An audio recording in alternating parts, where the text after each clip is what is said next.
Happy New Year! I am here to show off the exclusive item that my patrons who give at the Know Me tier received for their final exclusive of the year. And it is an installation art that is kind of like a collaborative piece between myself and them. And it is making a tiny little koi pond in a concrete hole, like in a sidewalk or the street. If it's something that you would like to do, you can kind of follow along and see the steps and the materials. It's a very accessible project. So for those of you who did receive the kit, I'm going to show you what is in it and then the step-by-step directions on how to install it. So obviously you got a tiny little polymer clay thing. This is my little glow-in-the-dark koi fish that I made, and a teeny tiny little lily pad to go with it. You have one little container of blue acrylic paint. There's a couple of different colors in there, so you can do like a little variegated thing, or you could choose one or the other. And a container with this kind of milky substance. This is actually a Varathane, which is the material that I use to put a shine on all of my things. It's just gonna kind of seal the project when it's done. You also got a paintbrush and this UV resin, and it's more than you need, so it's the kind of project that you can repeat using other items. So let's go outside and see how we do it. Okay, so first and foremost, you need to be ready to have your neighbors stare at you. You could choose a spot on your sidewalk or driveway, or if you don't own the house and you're nervous about that, just come out and find one in the street. Any neighborhood street that is not that black asphalt is gonna have holes in it, and nobody cares, and it would be such a fun surprise for people who are walking by. So wait until there's a sunny day. You're gonna see that I have a little bit of shadow going on, but I had to take advantage of this sun in the winter so I could show you. So ideally, you could do it in, around like noon to 2 or so would be best. You get the most overhead sunlight.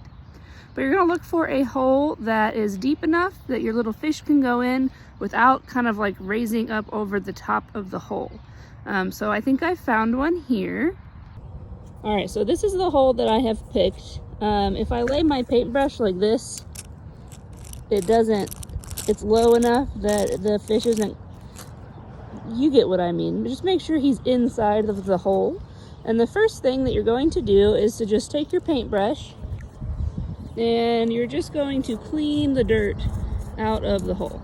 So just kind of scoop it up out of there.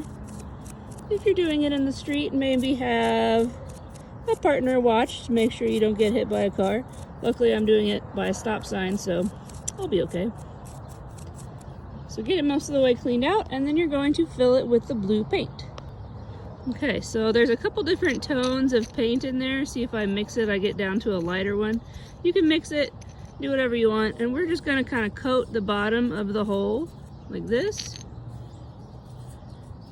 And if you get a little bit outside of it, that's fine, it'll wear off. And see how that little squiggle of lighter blue kind of makes it look a little bit like moving water. So you're gonna do that, and you're gonna sit and let it dry long enough that if you poke it, it doesn't get paint on your finger. All right, the next step is going to be just squeezing out enough of this resin that you have somewhere to set your fish. And you have to work pretty quick because that resin dries really quick. So I'm gonna set him in there like that. And I'm gonna wait just about a minute. All right, so now that that first set of resin is hardened, I can poke it, nothing happens. I'm gonna add in the next and almost entirely cover the fish.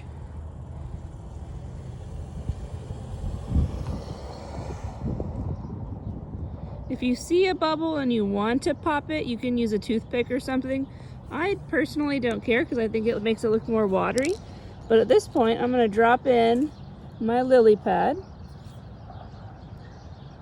and see how that's already kind of hardening on the surface there. So set that in, let it dry a few more minutes. All right, so this one has hardened as well. So for our last layer, you don't want to go to the tip top of the hole because then like cars and foot traffic and stuff are going to be walking directly on it. If you kind of stay a little bit below the top of the hole, it's going to protect it a little bit better. I went a little bit far over there, that's okay. So we're gonna let that dry, and you see how like it almost started drying as soon as I put it down. That almost gives it like little movement lines, which I love personally. If you don't like it, then work really fast.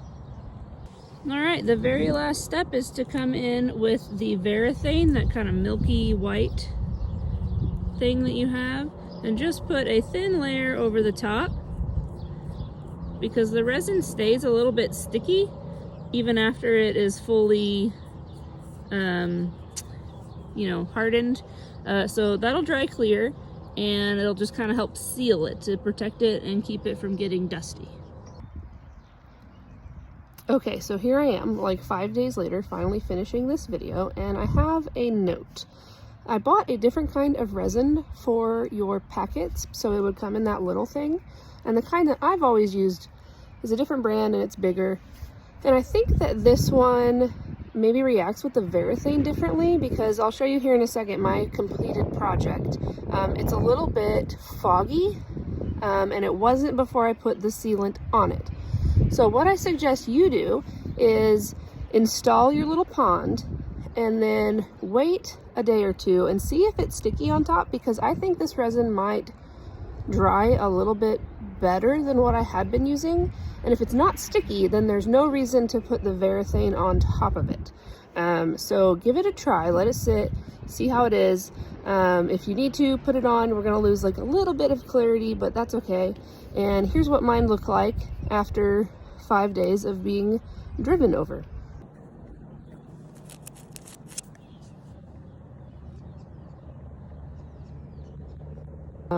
I hope that you guys have fun, and I can't wait to see where you install yours. Happy New Year!